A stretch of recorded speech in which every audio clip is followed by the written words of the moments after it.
네, 여러분 반갑습니다. 서울신학대학교에서 섬기고 있는 이대주 교수입니다. 여러분과 함께 이제 한 30여 회에 걸쳐서 성경 여행을 한번 떠나려고 하는데요. 오늘 첫 시간으로 이제 그 배경사 부분에 있어서 1세기 로마 제국으로의 여행부터 좀 시작을 하려고 합니다. 이 연속적인 강의를 진행하면서 이런 지금 이제 컨셉이 조금 있습니다. 이게 뭐냐면 우리가 오늘 이렇게 성경을 들여다보실 때에 한글로 번역이 된 그런 그 국문 성경을 이제 보고 있습니다. 우리의 텍스트죠. 우리의 본문이에요. 또 우리가 영향을 받고 또 우리가 우리 말로 이해하는 그러한 텍스트입니다. 그런데 이제 그 성경을 그렇게 이제 오늘의 문서로만 이해를 하게 되면 어떤 종류의 오해가 좀 발생할 수도 있습니다. 왜냐하면 그 성경이 기록된 당시에 이제 기록자의 어떤 그 관심은 21세기를 살아가는 현대의 우리를 향한 그런 메시지이기도 하지만 그렇지만 그것이 주요한 방점은 아니었다라는 것이죠. 주요한 방점은 아니었다라는 거예요. 그래서 그런 측면에서 이제 그 성경이 이제 기록된 다양한 이런 상황들을 좀 같이 살피면서 우리의 본문이 왜곡 없이 오해 없이 이런 맥락 가운데에 이런 상황 가운데에 기록된 메시지였구나.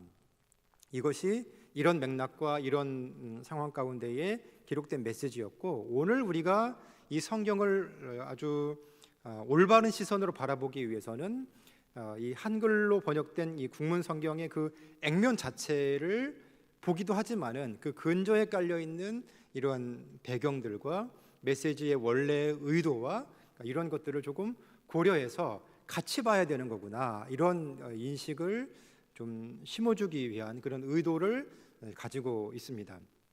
그런 측면에서 이러한 그 성경으로의 여행은 여러분들이 성경을 입체적으로 또 보기 위한 이러한 것에 좀 도움이 될 것 같습니다.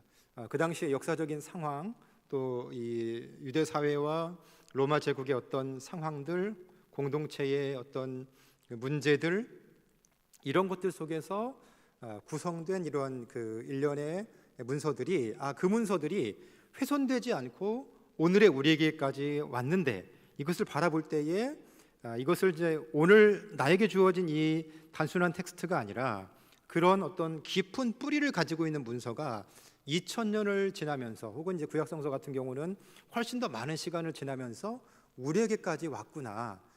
그런 어떤 그 인식을 가지고 조금 더 입체적으로 생동감 있게 생생하게 본문을 위한 그런 도움이 될 것이다라고 그렇게 생각을 합니다. 그 오늘 첫 번째 강의는 화면을 좀 보여주시면요. 1세기 이제 그 로마 제국으로의 여행입니다.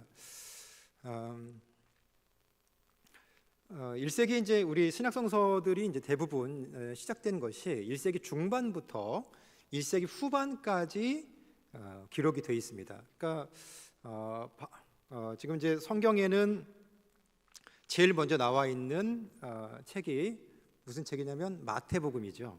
마태복음, 마가복음, 누가복음, 요한복음 이런 순서로 이제 복음서가 먼저 언급이 되어 있고 바울 서신이 그 뒤에 이제 언급이 되어 있습니다. 이렇게 이제 포지셔닝이 되어 있는데 그러면 마태, 마가, 누가, 요한 그다음에 사도행전을 지나서 로마서부터 시작되는 어떤 바울 서신 그다음에 일반 서신 그럴 때에 뭐가 먼저 쓰여졌는가 이런 질문이 들어갈 수 있죠. 뭐가 먼저 쓰여졌을까?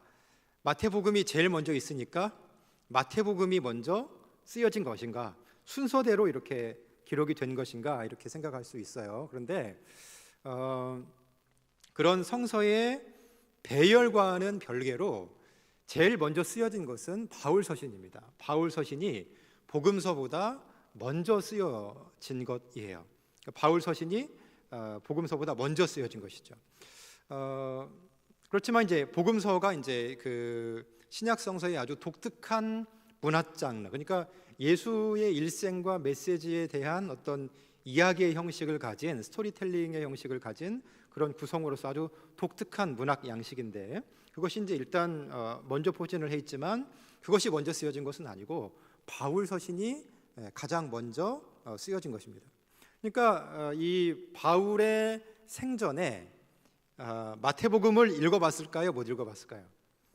바울의 생전에는 마태복음을 읽어보지 못했습니다. 마가복음도 아마 못 읽어봤을 것으로 그렇게 생각이 됩니다. 그러면 또 한 가지 질문입니다.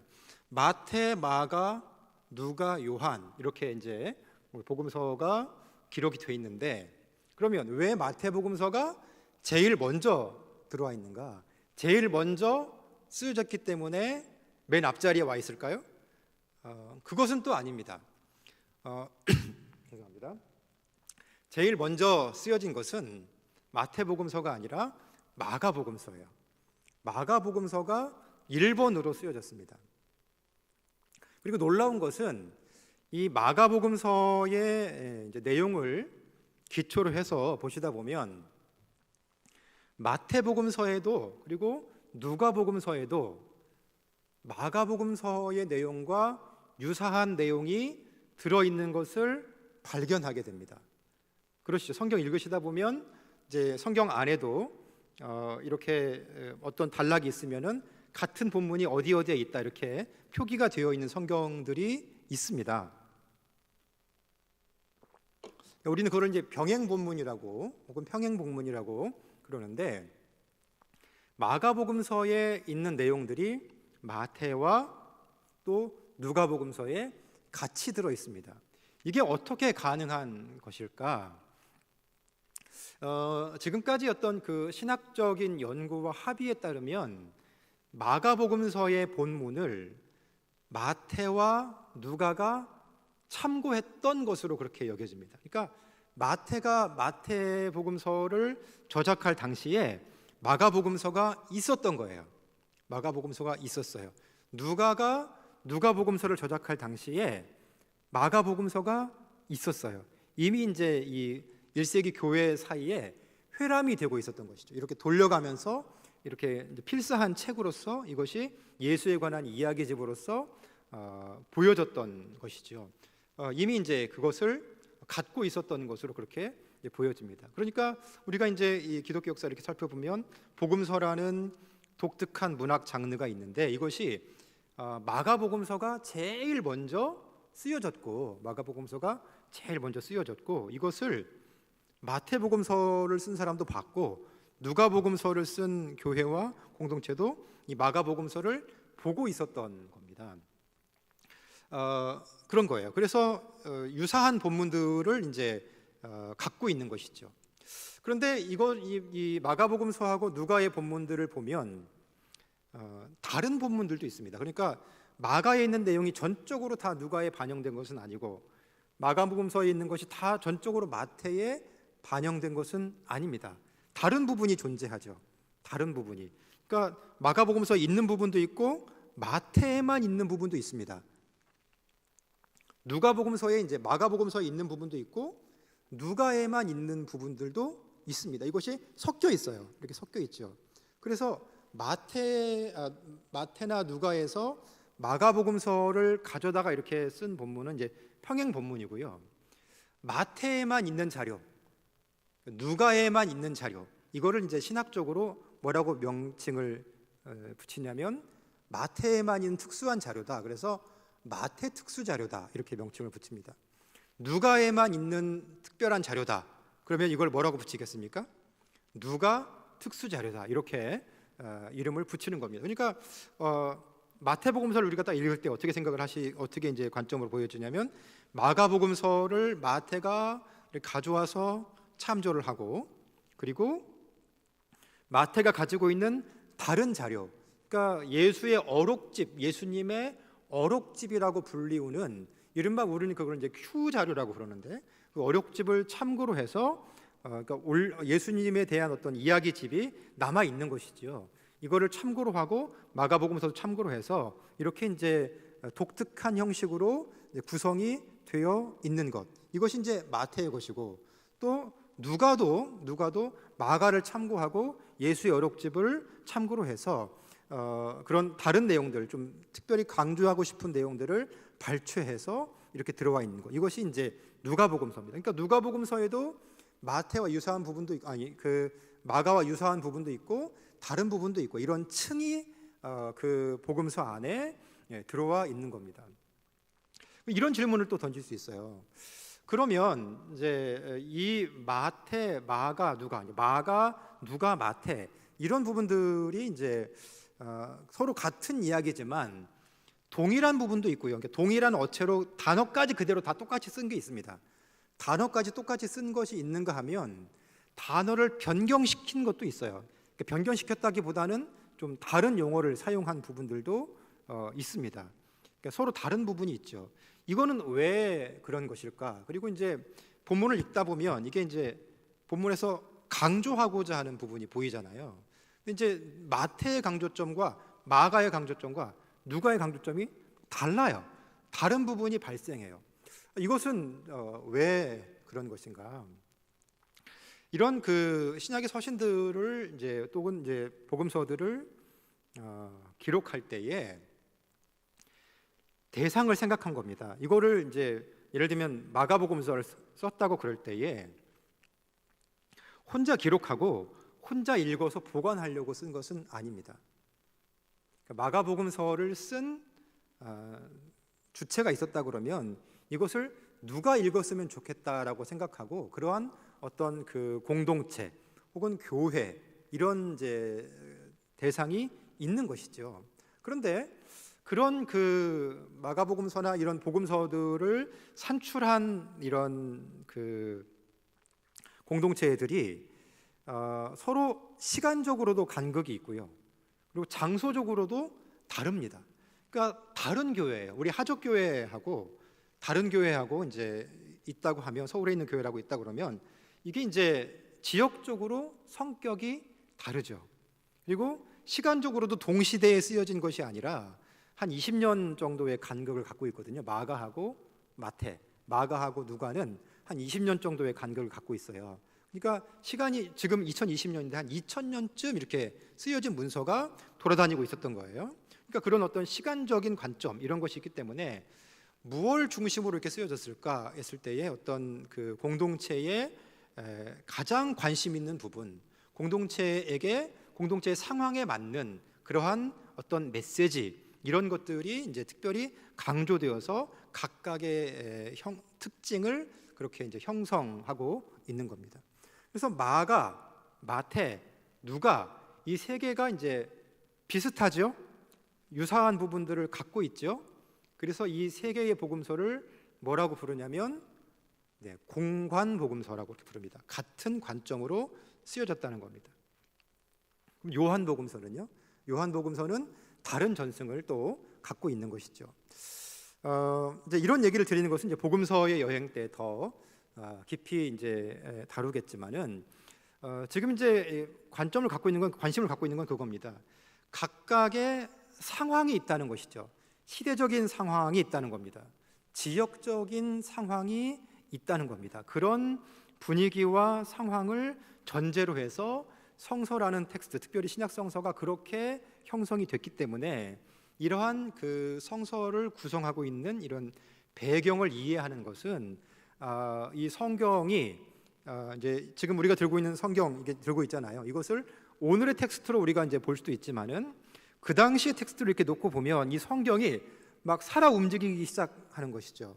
이 당시에 이들을 향해서, 이런 문제를 갖고 있는 이런 사람들을 향해서 이 성경이 쓰여진 거구나. 이렇게 성경의 어떤 상황들과 인물들의 발언과 이런 기술들이 이제 살아 움직이게 되는 그런 효과를 우리가 이제 볼 수 있게 되는 것입니다. 그래서 이러한 좀 배경적인 이야기를 하려고 하고요. 그래서 그 첫 번째로 이제 설정한 게 이제 1세기 로마 제국으로 이제 여행인데, 로마가 지배하고 있었던 그 당시의 산물이기 때문에 그렇고요. 로마는 어느 날 갑자기 뚝 떨어져 있는 그러한 그 지배 시스템이 아니라 오래전부터 또 그 앞선 제국들과의 관계 속에서 로마가 있게 됩니다. 그리고 유대 사회라는 것도 딱 로마 사회에 딱 떨어졌던 것이 아니라 앞선 그런 그 유대 사회를 지배했던 다른 민족들과의 연관성 속에서 로마 사회에 지금 편입되어 있었던 그런 공동체였습니다. 그래서 그런 의미에서 이제 이런 그 배경적인 흐름을 조금 살펴보려고 합니다. 우리가 이제 그 시작을 하면서 어디부터 좀 시작을 해야 될까 그랬을 때에 구약 성서에 보면 이제 그 다윗 왕조가 설립된 이후에 솔로몬 이후에 이제 두 개의 왕국으로 분열이 되지요. 남왕국 유다와 또 북왕국 이스라엘로 이렇게 분열이 됐습니다. 북왕국 이스라엘이 먼저 망했습니다. BC 722년에 먼저 망했어요.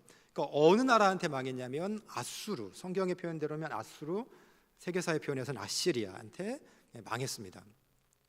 남왕국 유다가 BC 586년에 바벨론에게 망했습니다. 그러니까 이 이스라엘은 이 위쪽 동네는 아시리아한테 망했고요. 그 다음에 이제 이 바벨론에 의해서 멸망하게 됩니다. 그 바벨론 왕국 다음에 형성된 것이 페르시아 왕국입니다. 한번 지도를 보겠습니다. 자, 여기 보시면 이제 이 페르시아 왕국이에요. 굉장히 넓은 영역을 차지하고 있죠. 거의 인도까지 지금 그 영역을 갖고 있습니다. 이렇게 이제 넓은 왕국을 갖고 있으니까 이제 이 안에 유대 사회도 이제 포함이 돼 있었던 것이죠. 이 페르시아 왕국이 이제 제국이 형성이 돼 있었는데 그 당시에 이제 이 페르시아 왕국에 도전했던 페르시아 왕국을 무찔렀던 그런 이제 사람이 누구냐면 여러분 잘 아시는 알렉산더 대왕입니다. 페르시아, 그러니까 아시리아, 바벨론, 페르시아 넘어서 그 다음 어디냐면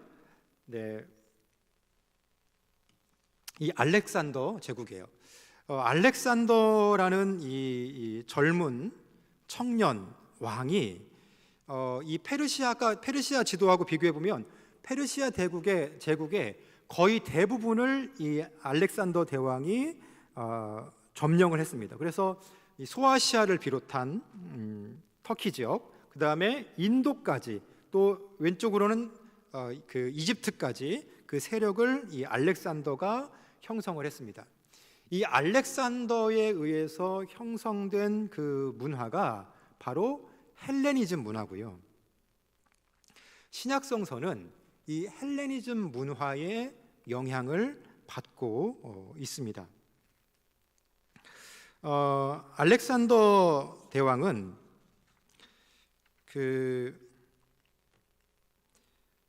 페르시아의 이제 그 군사령관이었던 다리우스 3세와 이제 접전을 한 끝에 그 이수스라는 지역에서 아주 큰 승리를 거두고요. 이것을 이제 기점으로 해서 계속해서 이 왕국을 확장해 나갑니다. 그리고 나서 이제 그의 왕권이 커지니까 이 알렉산더 대왕이 어떻게 선언을 했냐면 나는 아시아의 왕이다 이렇게 선포를 했어요. 그러니까 그만큼 굉장히 강력한 제국을 광범위하게 갖고 있었던 것이죠. 그는 이제 그 군사 전략가이기도 했고요. 이 알렉산더는 누구에게서 교육을 받았냐면 여러분 잘 아시는 아리스토텔레스에게서 교육을 받았습니다. 개인 교습을 아리스토텔레스에게서 받은 거예요. 그래서 이 헬레니즘식 교육을 받았기 때문에 이 알렉산더의 개념 속에는 어떤 개념이 있었냐면 자신이 이 헬레니즘 문화의 어떤 전파자이고 내가 어떤 대사이다. 이거를 헬레니즘 문화를 널리 퍼뜨려야 되는 사람이다라는 생각을 갖고 있었습니다. 그래서 이 알렉산더가 이제 군사력을 가지고 있잖아요. 군사력을 갖고 있었는데 이 군사력뿐만 아니라 알렉산더가 이제 이 군사력으로 점령을 하게 되면 이걸 더 지배를 해 나가게 되면 그 군대 옆에 누가 따라붙냐면 학자들이 따라붙었습니다. 학자들이 같이 따라붙었어요. 그러니까 점령지를 넓혀가면서 그 넓혀진 점령지에 누가 따라다녔냐면 학자들이 따라다녔어요. 역사가들, 민속학자들, 지질학자들, 식물학자, 동물학자, 광물학자, 수로학자, 수학자들, 이런 학자들이 같이 따라다녔어요. 왜냐하면 이 지역을 넓히는 것은 이것이 이제 단순한 영토의 확장뿐만 아니라 헬레니즘과 이 고대 문화, 그리스 문화를 널리 전파해야 된다라는 사명이 그들에게 있었기 때문에 가는 곳마다 이제 그런 학자들을 동반해서 가게 되었던 것입니다. 그래서 이 알렉산더는요, 어떤 그 통치가이고 군사 전략가이기도 하지만은 한 사람의 철학자예요. 그래서 뭘 꿈꿨냐면 하나된 세계를 꿈꿨습니다. 하나된 세계. 그러니까 그가 이제 이런 영토를 확장해야 하는 명분도 분명한 거예요. 왜 확장해야 되냐면 하나된 세계를 만들기 위해서 그렇게 이제 영토 확장에 힘을 실었습니다. 그래서 그 하나된 세계 이걸 꿈꿨기 때문에 언어도 역시 당연히 통일을 하려고 그랬어요. 그러니까 지역마다 그 지역에서 쓰는 그런 그 용어들이 있잖아요. 그 언어들이 있을 거 아니겠어요. 그런데 이 언어를 하나로 쓰자. 그래서 공통어를 만들었습니다. 공통어를 만들었는데 어떻게 만들었냐면 어떻게 했냐면 코이네라고 하는 그리스어를 쓰도록 했어요. 코이네라고 하는 그리스어를 쓰도록 했습니다. 그래서 지금 우리가 갖고 있는 신약 성서의 원전이 이제 헬라어, 그리스어로 이렇게 구성이 되어 있잖아요. 그 헬라어가 어떤 헬라어냐면 이 당시 이제 알렉산더 제국에서 사용했던 코이네 헬라어입니다. 그러니까 오늘 그리스어하고 유사하지만 다릅니다. 고대 그리스어인데 코이네라고 하는 헬라어고 그 당시에 이제 알렉산더의 헬레니즘 제국이 통치 수단으로서 하나의 언어를 마련했는데 그 언어로 이제 쓰여진 것이 우리 신약 성서가 되겠습니다. 이렇게 이제 알렉산더는 세 개의 도시를 꿈꿨습니다. 그래서 이 세 개 도시를 꿈꿨기 때문에 많은 일들을 했어요. 그러니까 그 지역에 이제 그걸 점령하게 되면 장교들과 귀족들이 그 지역의 어떤 그 귀족들과 혼인 정책을 일부러 맺게 했고요. 혼인 정책을 사용을 했고 또 이제 하나된 도시잖아요. 그렇기 때문에 연락망을 막 구축을 했어요. 연락망을 막 구축해서 신속하게 정보를 얻도록 또 퍼지도록 그렇게 했고요. 또 이 문화가 한쪽으로 집중되지 않도록 편중되지 않도록 골고루 가는 데마다 이제 거점 도시를 마련해 가지고 이것을 연락망으로 도로로 연결하고 그다음에 그곳에는 많은 공공 시설들을 지어서 그곳의 문화를 이렇게 이제 융성하게 만드는 그런 작업을 했습니다. 자, 근데 이제 그 알렉산더에서 언급드렸을 때에 본인을 어떻게 자처했냐면 아시아의 왕이다 이렇게 선언을 했잖아요. 아시아의 왕이다. 뭐 그렇게 불리만 했죠. 그렇게 넓었던 페르시아 제국을 거의 다 점령을 했고 또 그 통치 체계를 하나의 도시 코스모폴리스를 건설하려고 이제 애를 썼고 또 그렇게 구축을 했고요. 그랬습니다. 그 성과가 대단했죠. 그래서 이제 그렇게 불릴만 했지만은 이 알렉산더가 조금 이제 젊은 나이에 그런 그 지위에 올라가다 보니까 조금 교만했던 것 같기도 해요. 그래서 이 아시아의 왕이다라고 이렇게 선포를 했는데 결국은 이제 그 말이 내포하고 있는 건 뭐냐면 자신이 신적인 지위를 갖고 있다 이렇게 선언을 한 거예요. 내가 신이다. 내가 신과 같은 존재이다. 이렇게 생각을 했던 것 같습니다. 그는 그 거대한 제국을 통합시켰지만은 323년에 열병으로 목숨을 잃습니다. 20대 초반이에요. 열병으로 이렇게 목숨을 잃게 됩니다. 그러니까 지금 그 알렉산더가 356년 출생이고요. 그 다음에 323년에 죽게 되거든요. 그러니까 굉장히 이제 이 짧은 생애를 이제 이렇게 살게 되는 것이죠. 13년 만에 이렇게 이제 통치를 이제 하게 됐지만은 그 통치 체계를 구축하게 됐지만은 323년에 이제 열병으로 사망을 하게 됩니다. 단일 세계를 창조하려고 했고, 그리고 그가 이제 이렇게 많은 업적들을 일구어냈지만은, 그러나 그가 신적인 지위에 오르고자 이제 이렇게 군림하고자 했을 때에 열병으로 사망해서 그의 목숨이 이제 오래 지속되지는 못했습니다. 여러분 이제 뒤에 이제 살펴보시겠지만은 로마에 이제 티투스라는 사람이 있어요. 이제 베스파시안의 아들인데, 티투스도 마찬가지예요. 티투스도 뭐 여러분 잘 아시는 이제 콜로세움 이런 거를 건설한 왕이거든요. 이스라엘에 지금 이제 그런 그 반란을 다 잠재우고 이제 귀환해서 황제의 자리에 올랐는데, 그 역시 또 젊은 나이에 목숨을 잃게 되는, 이제 귀환한 지 한 2년 만에 목숨을 잃게 되는 그런 어려움이 있었습니다.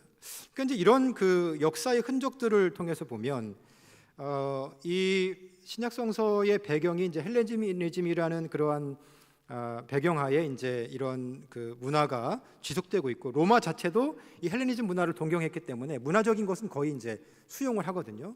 그래서 그런 위대한 업적을 일구어 놓았지만은 마치 이제 이 하나님 앞에서 바벨탑이 무너졌던 것처럼 그런 그 업적 앞에서 본인을 높이는 그러한 일들은 이제 하나님이 거의 기뻐하지 않으신다는 것을 역사를 통해서 조금 확인하게 됩니다. 이러한 이제 알렉산더 제국은 그 후에 알렉산더의 사후에 분할이 되게 돼요. 그래서 지금 이렇게 이제 광대한 제국을 이제 형성을 했지만은 이런 네 명의 알렉산더의 부하들에 의해서 크게 이제 이렇게 분할이 되고요. 지금 그 이러한 게 분할이 되는데, 결국 이제 위쪽 마케도니아, 지금 카산더라고 불리는 그 그리스 지역의 이제 부분과, 그 다음에 이제 이런 그 셀루시드 제국, 그 다음에 프톨레미 왕조가 있는 이집트를 비롯한 그런 제국으로 크게 이제 세 개로 또 분할되기도 해서 큰 세력들이 이제 형성이 됩니다. 이렇게 결국은 이제 분할이 되는데, 이제 왜 이 지도를 보여드렸냐면, 다음 그림을 보시면 보시죠. 다음 그림을 좀 보시면 여기 보시면 이제 그 예루살렘의 위치를 한번 보십시오. 빨간색으로 표기가 된 것이 이제 예루살렘이에요. 예루살렘인데 초기에는 이 프톨레미 왕조의 지배를 받았어요. 그러니까 이제 그 알렉산더 제국이 이렇게 분할되고 나서 초기에는 프톨레미 왕조의 지배를 받게 됩니다. 그런데 이 셀루시드 제국이 이제 더 커지잖아요. 커지면서 이스라엘 지역을 셀루시드 왕조가 점령해 버립니다. 그러니까 지금 그 이스라엘 그 위치, 그 유대 지역이 처음에는 프톨레미 왕조가 차지했다가 다시 셀루시드 왕조가 차지하면서 정권이 또 바뀌게 되는 거예요. 그럼 한번 그 이스라엘 입장에서 한번 생각해 보시죠. 페르시아가 맨 처음에 그 지역을 차지했었죠. 그 다음에 이제 알렉산더 제국에 들어갔다가 큰 그 이변기를 거치면서 프톨레미 왕조의 지배하에 들어갔다가 다시 셀루시드 왕조의 지배하에 들어가게 됩니다. 그러니까 이런 그 제국들의 어떤 그 변화를 심각하게 받는 거예요. 그러니까 누가 통치자냐에 따라서 이런 그 삶의 액면들도 굉장히 달라지게 되잖아요. 그러니까 지도자들도 이제 종교적 지도권을 갖고 있었지만은 지도자들도 어디에 장단을 맞춰야 되는지 이제 이런 부분들에 대해서 고려할 부분들이 많았기 때문에 굉장히 이제 이 격동의 시절을 이 예루살렘을 중심으로 한 이 유대 지역이 겪게 되는 것이죠. 이 지도자들이 계속 바뀌니까 통치하고 있는 이런 제국들이 자꾸 바뀌게 되니까 어떤 생각을 가졌겠습니까? 지속적으로 메시아가 이 땅 가운데 임하시고 이런 다윗 왕조가 융성하게 통치했던 그런 시절이 있었잖아요. 그런 것들에 대한 어떤 열망이 이 지역의 사람들에게 메시아 대망사장이 자연스럽게 메시아를 기대하는 마음이 그 가운데에 형성이 됐을 것입니다. 그래서 이제 이런 셀루시드 왕조가 이제 결국은 이 유대 지역을 차지하게 되는데 그런 가운데에 좀 결정적인 사건이 발생합니다. 이 셀루시드 왕조의 이제 정책들이 이제 유대 지역에도 계속해서 유효했는데 안티오쿠스 4세라는 사람이 있었어요. 안티오쿠스 4세라는 사람이 이제 굉장히 이제 폭정을 했는데 예루살렘을 중심으로 한 그러한 유대인들의 어떤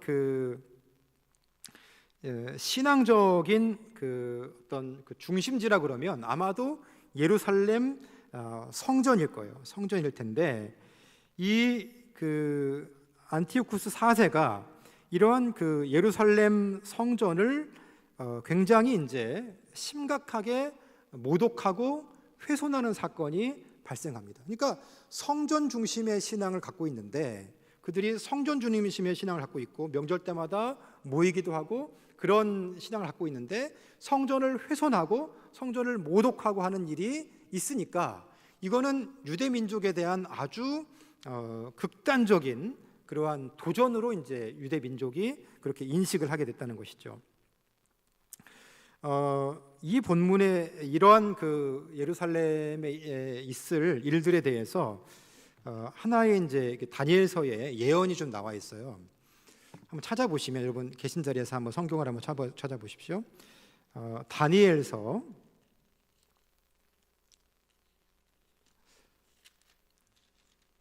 11장 31절이에요.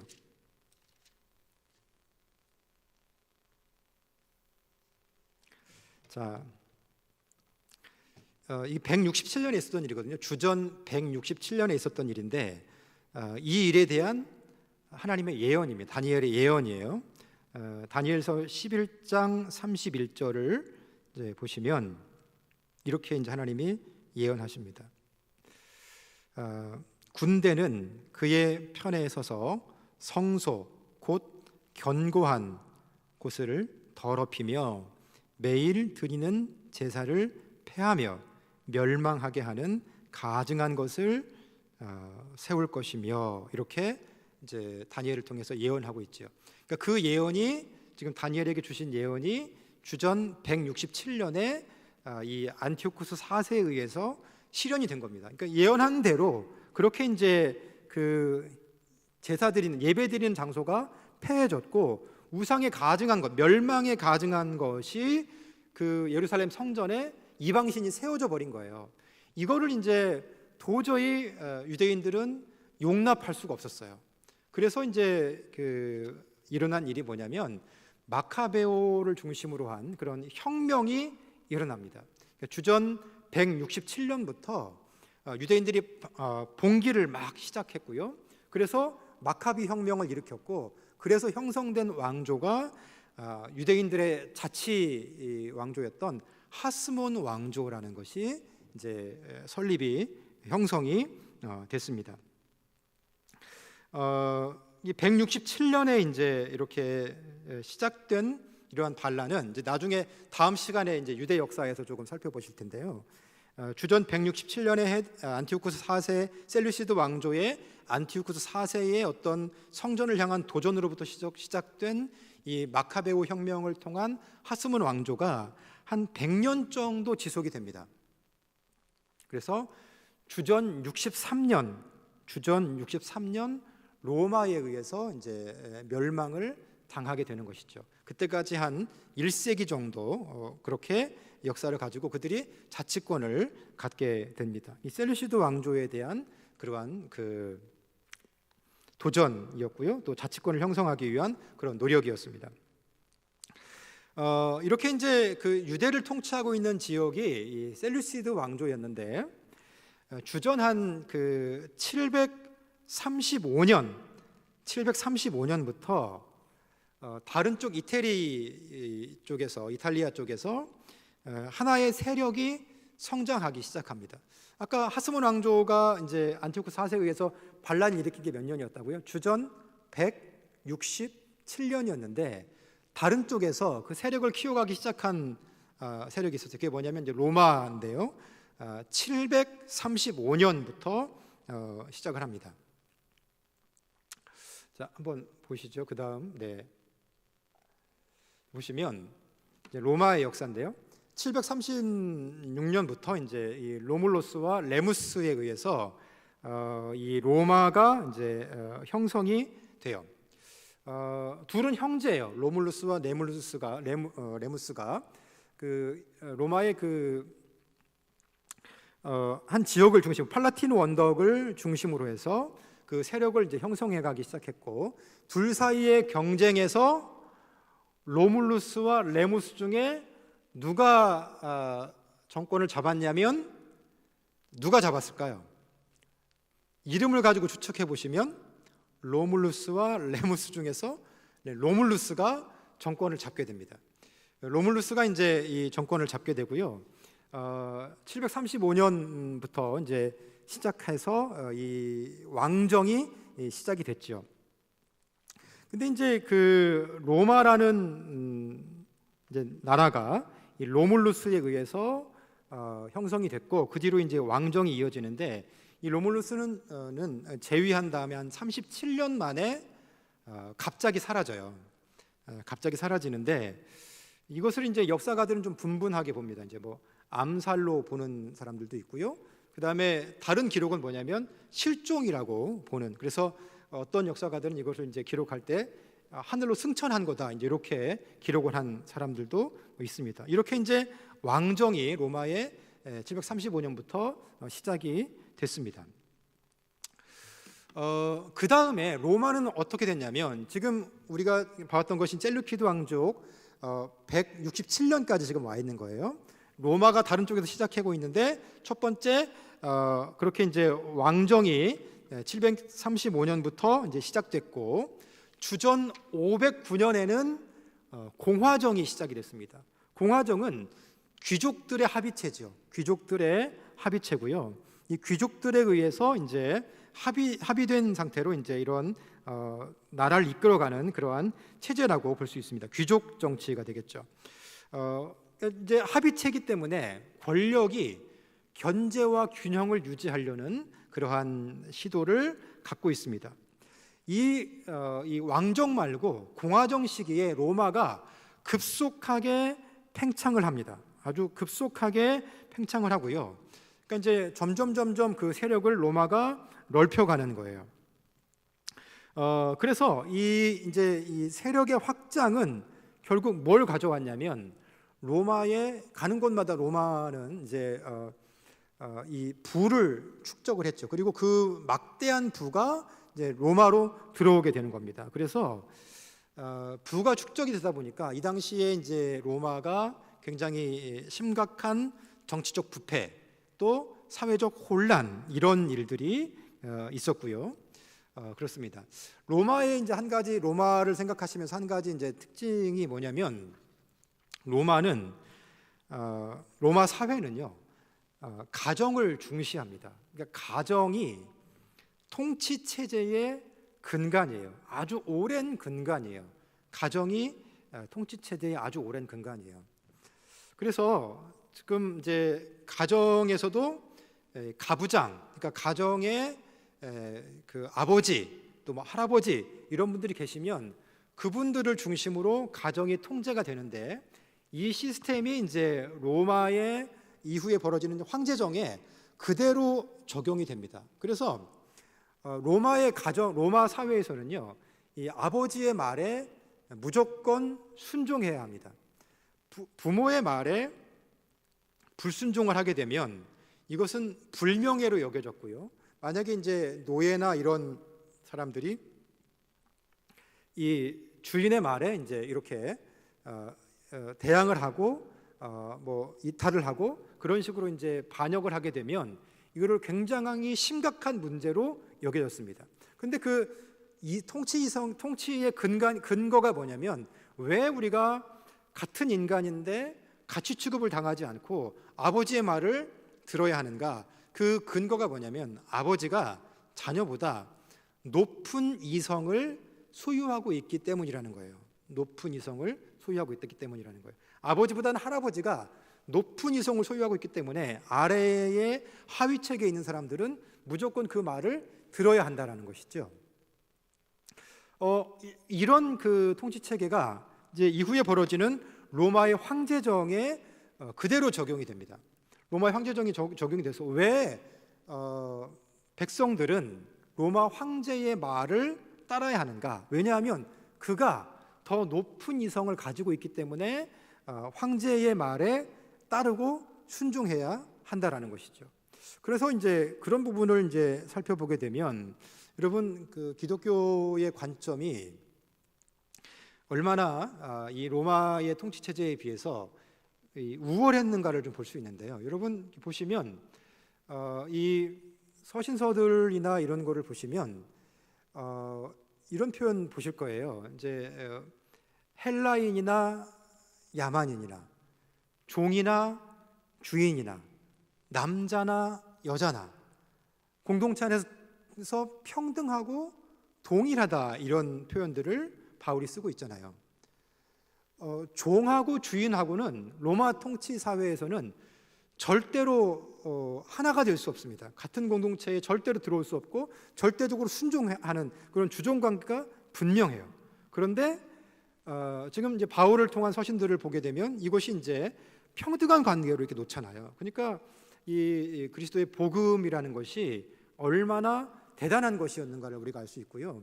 그런 측면에서 로마는 이 그리스도교를 어떻게 받겠는가 그랬을 때에 이게 정상적인 공동체로, 1세기에 이제 정상적인 공동체로 보지 않았을 가능성이 훨씬 농후합니다. 왜냐하면 이런 거예요.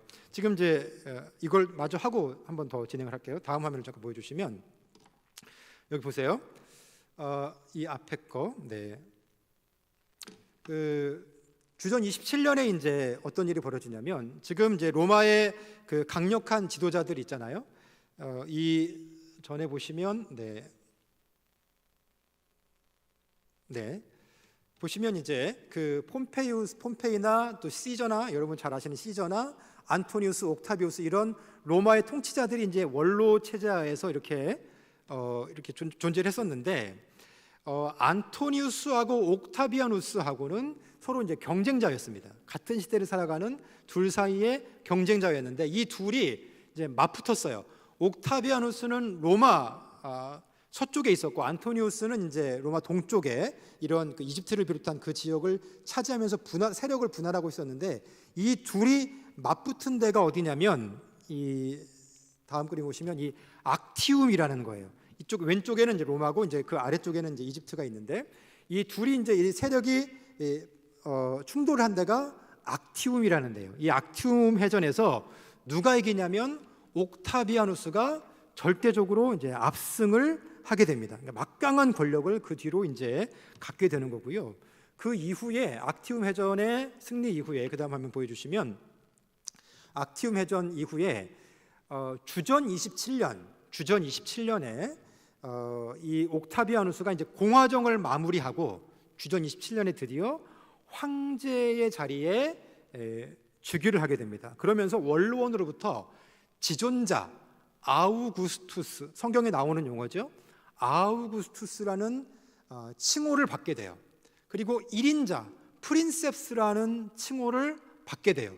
그러니까 735년에 시작된 로마가 500년대부터 이제 공화정을 쭉 시작하다가 다시 이제 이 옥타비아누스로부터 역사가에 따라서 조금 평가는 다릅니다만은 폼페이부터 시작됐느냐 뭐 이렇게 이제 평가는 다릅니다만은 공식적으로 이제 황제의 즉위를 받은 것은 주전 27년 이 옥타비아누스가 황제의 아우구스투스라는 칭호를 받기 때문에 이 뒤로부터 황제정이 시작되는 것이죠.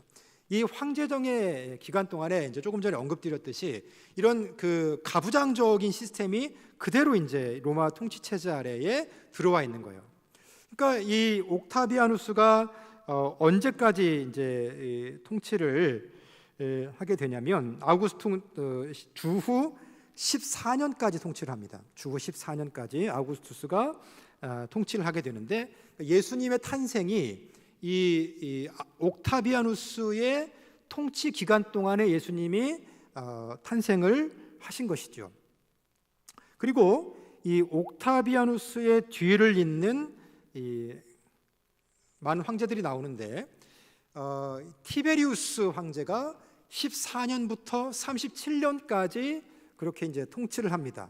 그러니까 예수님이 탄생할 때는 아우구스투스 황제의 집정 기간에 탄생을 했고 예수님이 이제 십자가에 달려 돌아가신 것은 누구에 의해서 누구 시대에 돌아가셨냐면 티베리우스 황제에 의해서 그 시대에 이제 돌아가신 거예요. 그럼 여기서 질문을 하나 던질게요. 본디오 빌라도 아시죠? 유다의 총독이었던 이 본디오 빌라도는 누가 임명한 것일까요?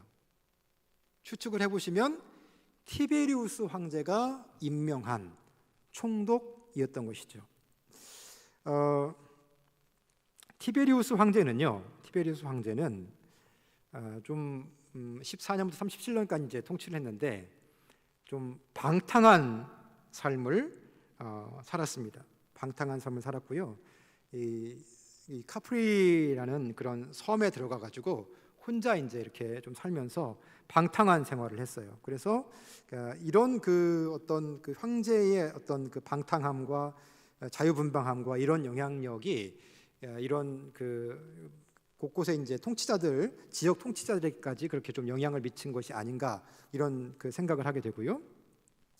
티베리우스 다음에 이제 통치를 했던 이 칼리굴라는 역시 이제 조금 문제가 있었어요. 그래서 이 황제권이 이제 뭐 너무 강력했기 때문에 뭐 그럴 수도 있겠지만은 알렉산더가 시도했던 대로 이 칼리굴라도 자기를 누구라고 생각했냐면 신이라고 생각을 했습니다. 자기가 신이라고 생각을 했어요.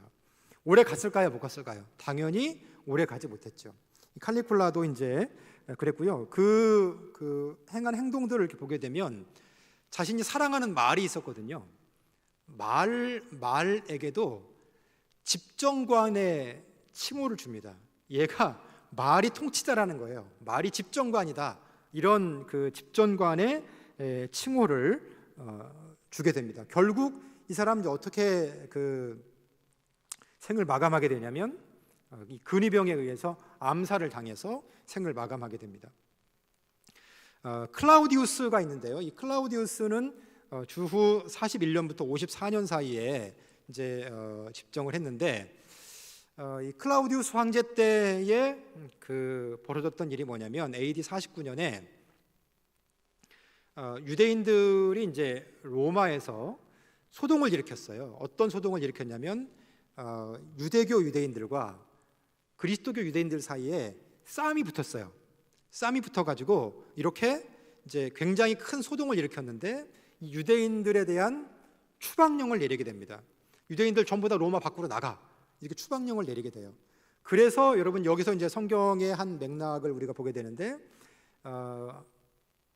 브리스길라와 아굴라가 바울을 처음 만난 데가 어디게요?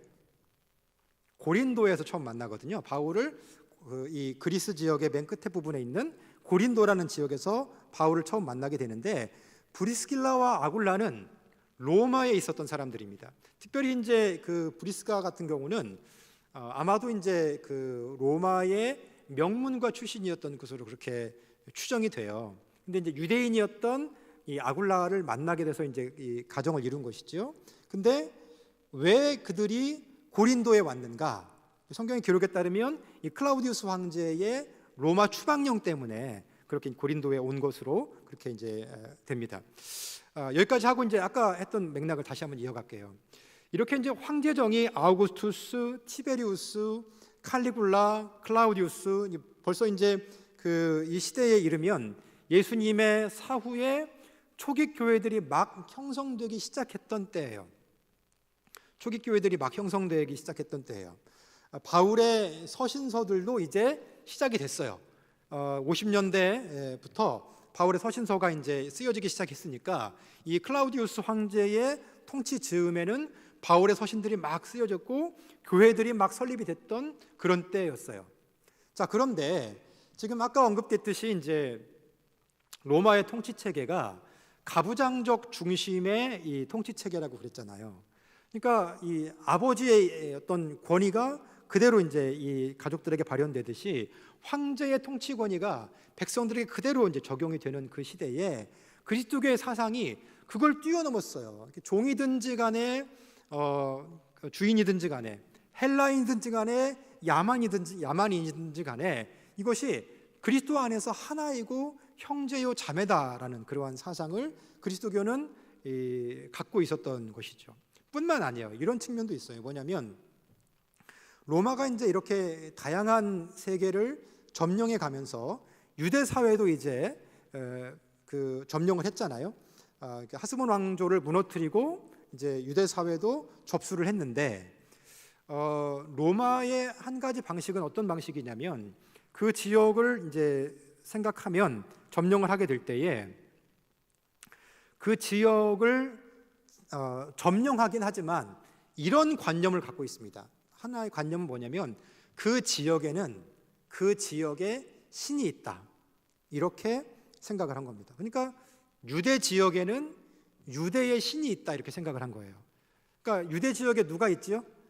여호와 하나님이 계시다, 이렇게 생각을 한 거예요. 그래서 절대로 그 지역의 신들을 건드리지 않습니다.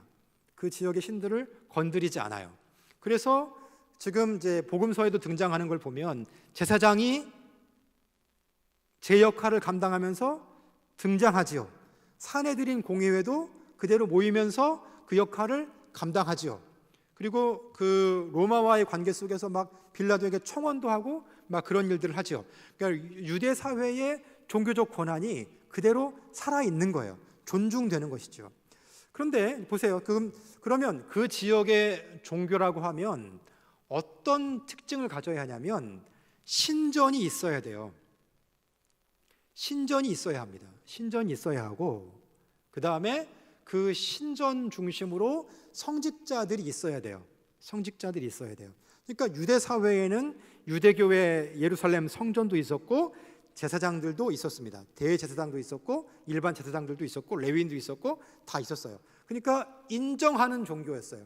그러니까 로마의 입장에서 유대인들은 인정할 만한 종교였고요. 그들의 신앙에 따라서 그들을 군대로서 모병하지도 않았어요. 군대로서 착출하지도 않고 그냥 인정했어요. 그런데 여러분 생각해 보세요. 그리스도교를 한번 보십시오. 1세기 초반에 태동했던 그리스도교를 한번 보세요. 신전이 있어요, 없어요? 성전이 있어요, 없어요? 성전이 없어요. 그들은 가정교회를 중심으로 그렇게 모였던 사람들이에요. 신전이 없어요. 제사장이라는 공식적인 직함이 있습니까, 없습니까? 없습니다. 사도들이 있지만 그게 사도인지 뭔지 모릅니다. 그냥 자기들끼리 모여가지고 자기들끼리 하는 어떤, 그러니까 예를 들면 이런 것처럼 보였던 거, 마치 길드, 노동조합인 것처럼 그런 어떤 그 무엇인가 꿍꿍이를 가지고 이렇게 모였던 사람들인 것처럼 그렇게 로마의 입장에서는 인식이 되었던 겁니다. 그러니까 여러분 1세기에 그리스도인으로 살아간다는 것이 얼마나 어려운 일이었던 것인가 라는 것을 우리가 생각해 볼 수 있어요. 그들의 역사적인 뿌리를 보면 왕조들이 계속 바뀌어가면서 굉장히 이제 부대끼면서 힘든 시절들을 유대민족이 살아왔는데 로마 제국의 통치하에서 유대교 자체는 그렇게 인정이 되지만은 그러나 그리스도교는 유대교하고는 또 다른 그런 색깔을 갖고 성전도 없고 그다음에 그들이 내세우는 사상도 로마의 통치 체계하고는 반해요. 가부장적 사상을 갖고 있지 않아요. 종이라 그래서 무시하지 않고, 그러니까 로마서 끝에 16장에 보면 여러 사람들의 이렇게 이름들을 언급하는데 마치 이제 그 로마의 하층민한 사람들의 이름도 언급이 된단 말이에요. 귀족들의 이름도 언급이 되지만 하층민이었던 것으로 추정되는 사람들의 이름도 언급이 돼요. 그런 사람들이 공동체 안에 들어와 있어요. 그러니까 신분적으로 귀족도 아니고 종견들도 아니고 그 다음에 성전이 있는 것도 아니고 그냥 자기들끼리 모여서 예배를 드리는 그런 사람들이 어떤 집합체인 것처럼 그렇게 로마로부터 따가운 시선을 받고 있었던 것이 그리스도교였다라는 것이죠. 그런 어려움 속에서 이 그리스도교가 태동하고 그런 시절들을 살아왔다라는 겁니다. 그래요. 이것이 이제 우리 1세기에 이제 교회가 시작될 즈음에 처해 있는 로마 사회 안에서 이 교회가 시작될 즈음에 처해 있는 그러한 상황입니다. 한 가지만 더 언급하고 마치겠습니다. 이게 뭐냐면 지금 이제 그 화면을 다시 보여주시면 클라우디우스까지는 이제 이렇게 이제 황제정이 됐고 그 뒤를 잇는 이제 네로까지도 이제 황제잖아요. 잘 아시는 네로 황제가 황제잖아요. 바울이든 베드로든 거의 네로 시대에 다 순교를 당했던 것으로 그렇게 보여집니다. 특별히 이제 주후 64년에는 로마에 큰 화재가 일어났는데 이것을 이제 면피하기 위해서 네로는 그 책임을 그리스도인들에게 돌립니다. 그리고 굉장히 많은 그리스도인들을 화형시키고 목숨을 빼앗아 갑니다. 다 이제 순교를 굉장히 많이 당하게 돼요. 이제 이런 하나의 이제 그 로마와 관련된 그런 그 역사적 흐름이 있는데요.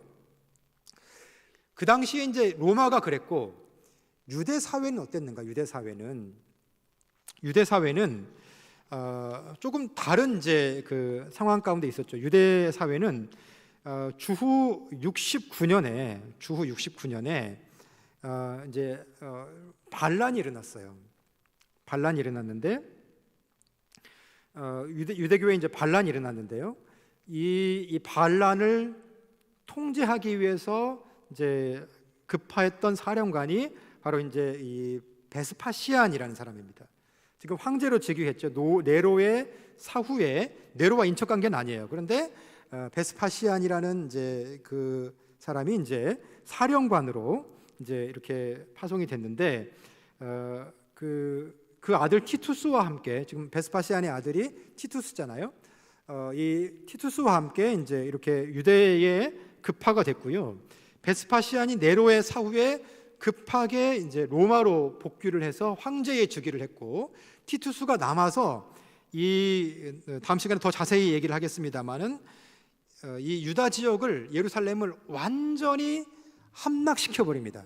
함락시켜 버려요. 그리고 이 예루살렘 성전이 완전히 짓밟혀 버리는 일이 이 티투스 장군에 의해서 벌어집니다. 그러니까 베스파시안과 티투스가 이제 이렇게 그런 그 예루살렘을 함락시키고 완전히 이제 멸망을 해버리고요. 그래서 이제 그 뒤에 이제 그 다음 시간에도 얘기를 하겠지만은 유대인들이 굉장히 격렬하게 저항을 했는데 결국은 전부 다 이제 목숨을 잃고 그렇게 비극적인 결말을 맞이하게 됩니다. 그 즈음부터 이스라엘에 새로운 국면이 벌어져요. 뭐냐면 이제 더 이상 예루살렘 성전에 모일 수 없게 되는 것이죠.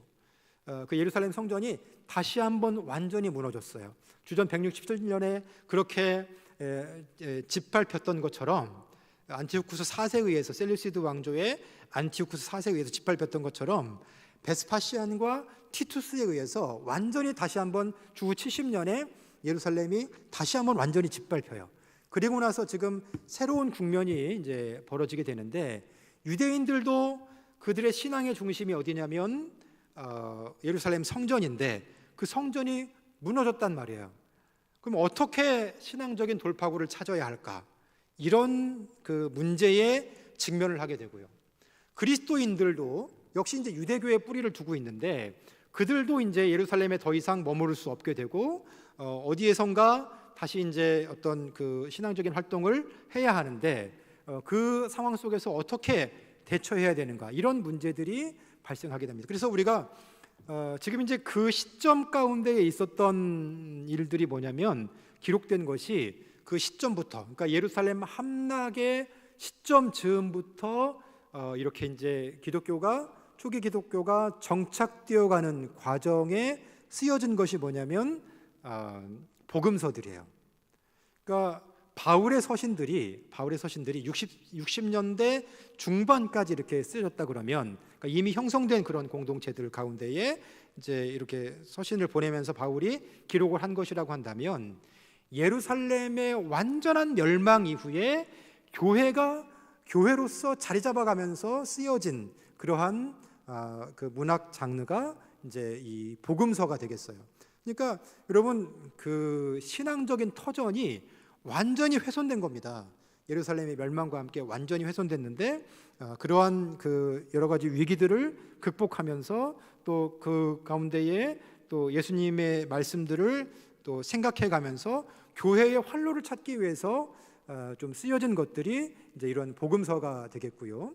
그 이후에 이제 이 교회들에게 또 이제 이후에 쓰여진 것이 이제 요한의 글들이나 아니면 일반 서신들, 계시록들, 이런 문서들이 되겠습니다. 그래서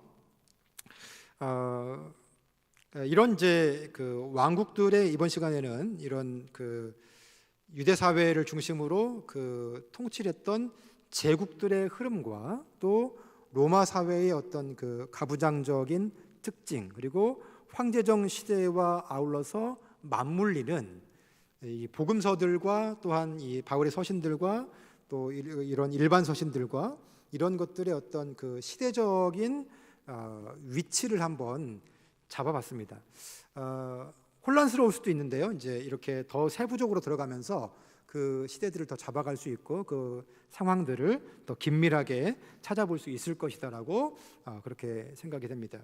마지막에 있는 그 지금 이제 AD 96년까지 집정을 했던 도미티안 같은 경우는 굉장히 심한 그 폭정을 했고요. 이 도미티안도 역시 자기 자신을 이제 신이라고 생각을 했어요. 그래서 모든 조서들을 내릴 때도 황제이면서 신인 나 도미티안은 이렇게 얘기를 합니다. 그러니까 그런 어떤 것 가운데에 그리스도교에 대한 굉장히 심각한 핍박이 있었고, 또 그런 그 배경 가운데에 아마도 이제 이런 그 환란의 시기를 이겨내기 위해서 나온 것이 아마도 요한 계시록일 것 같아요. 그래서 이런 그 배경들을 갖고 있다는 것.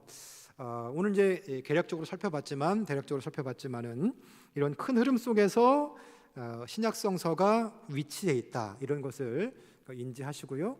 다음 시간에 이제 유대 사회를 살펴보면서 좀 보신다면 더 좀 섬세하게 그렇게 지켜볼 수 있을 것이다라고 생각을 하게 됩니다. 오늘 첫 번째 시간 1세기 로마 제국으로의 여행이었습니다. 도움이 되셨기를 바라겠고요. 다음 시간에 이제 유대 사회로의 여행으로 1세기 유대 사회의 여행으로 함께 찾아뵙도록 하겠습니다. 오늘 여기까지 진행하겠습니다. 감사합니다.